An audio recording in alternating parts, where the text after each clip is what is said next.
Good morning students. प्रश्नावली 3.2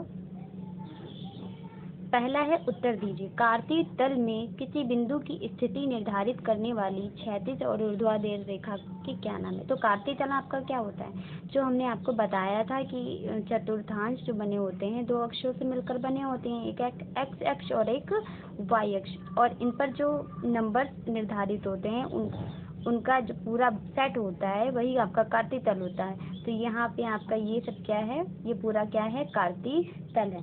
अब ये कार्तीय तल किन दो अक्षों से मिलकर बने होते हैं। लिखा कार्तीय तल में किसी बिंदु की स्थिति निर्धारित करने वाली क्षैतिज और ऊर्ध्वाधर रेखाओं के क्या नाम है। हमने इससे पहले वाली वीडियो में बताया था कि क्षैतिज रेखा कौन सी होती है और ऊर्ध्वाधर रेखा कौन सी होती है। क्षैतिज रेखा ये होती है जिसको हम क्या कहते हैं, एक्स अक्ष, और ऊर्ध्वाधर रेखा नाम से ये स्पष्ट है, ऊर्ध्वा मतलब ऊपर की ओर, तो वो क्या है, वाई अक्ष। तो क्षैतिज रेखा यहाँ पे आंसर लिख देंगे, क्षैतिज रेखा एक्स अक्ष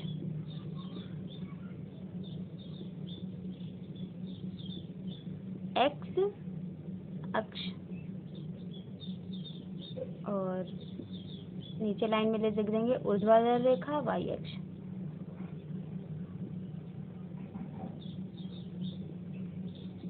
रेखा वाई अक्ष, ये इनके नाम है। अगला है, इन दो रेखाओं से बने तल के प्रत्येक भाग को क्या कहते हैं। देखिए इन दो रेखाओं से कितने तल बन रहे हैं, आपके 4 तल बन रहे हैं। तो चारों तलों के क्या नाम होते हैं, हमने बताया था पहले वाले तल को कहते हैं प्रथम चतुर्थांश, द्वितीय को कहते हैं दूसरे को तृतीय चतुर्थांश, तीसरे वाले को कहते हैं तृतीय चतुर्थांश, और चौथे वाले को कहते हैं चतुर्थ चतुर्थांश।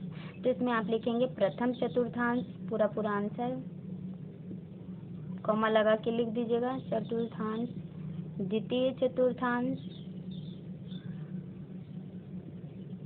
तृतीय चतुर्थांश और चतुर्थ, चारों लिख लीजिएगा।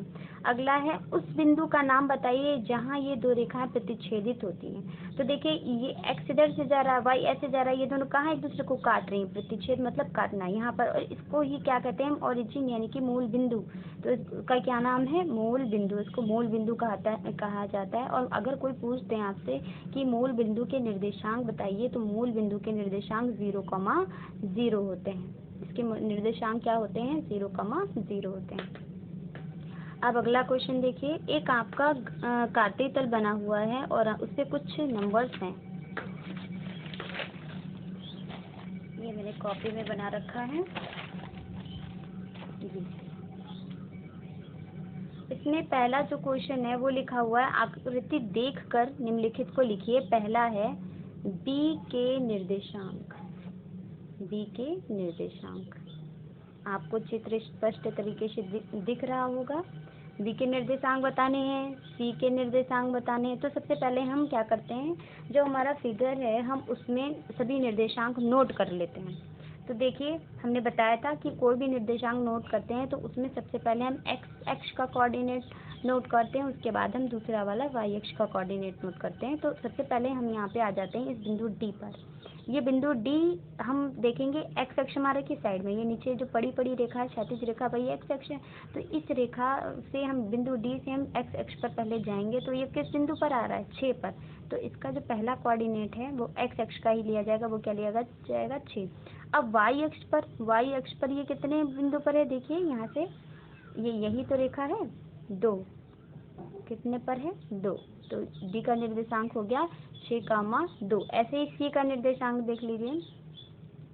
पहले सी इस साइड में नहीं, पहले हम चलेंगे, पहले हम इस साइड एक्स की ओर चलेंगे। तो एक्स पर हमारा कितना है, 5, वाई यही तो रेखा है, तो वाई पर हमारा कितना है, -5। ये हो गया हमारे सी के निर्देशांक। जी के निर्देशांक देख लीजिए, एक्स अक्ष पर कितना है, 2, वाई अक्ष पर कितना है, -4। ये हमारे हो गए जे के निर्देशांक। ई के निर्देशांक देख लीजिए, एक्स अक्ष इधर ऊपर की ओर एक्स है ना, तो -3, और वाई अक्ष पर कितना है, ये है आपका वाई अक्ष, तो वाई अक्ष पर है -5। ई के हो गए। एच के निर्देशांक, एक्स अक्ष पर -5 और वाई अक्ष पर -3।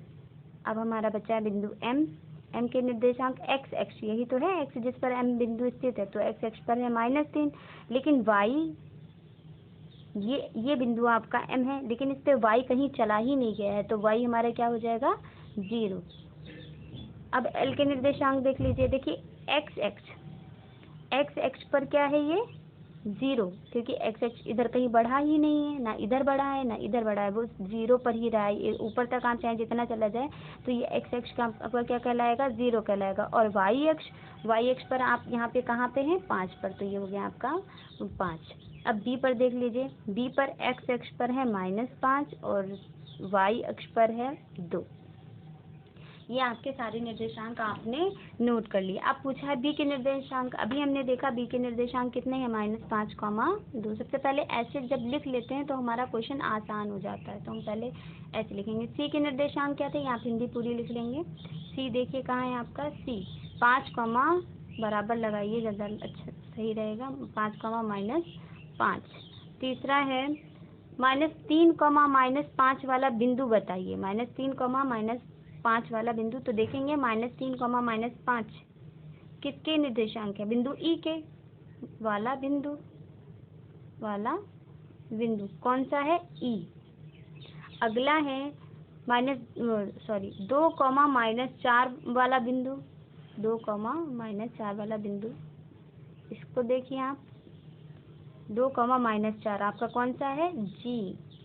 अगला है डी का भुज। आपको पहले भी हम बता चुके हैं वीडियो में कि भुज क्या होता है और कोटि क्या होता है। भुज होता है जो एक्स एक्स का निर्देशांक होता है, कोऑर्डिनेट होता है, वो भुज होता है। जो वाई का होता है वो होता है, अगर इसमें पूछे कि भुज क्या है तो -5 भुज है आगे वाला और पीछे वाला क्या है कोटि। तो इन्होंने पूछा है डी का भुज, डी देख लेते हैं हमारा कहाँ है, डी ये है।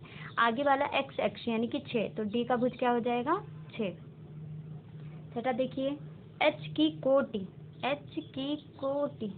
तो कोटि आपको पता है वाई का निर्देशांक, तो एच आप देखिए पहले किधर है, एच ये है एच, इसका कोटि कितना है -3। 7 एल के निर्देशांक जहाँ पे एक्स हमारा था ही नहीं, 0,5।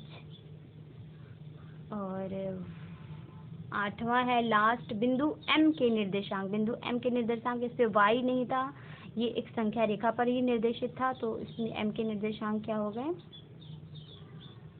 -3,0। तो आपकी ये एक्सरसाइज यहीं कंप्लीट हुई। अगर आपको मेरी वीडियो पसंद आ रही हो तो इसे लाइक कीजिएगा और ज़्यादा से ज़्यादा शेयर कीजिएगा और सब्सक्राइब ज़रूर कीजिएगा। ओके।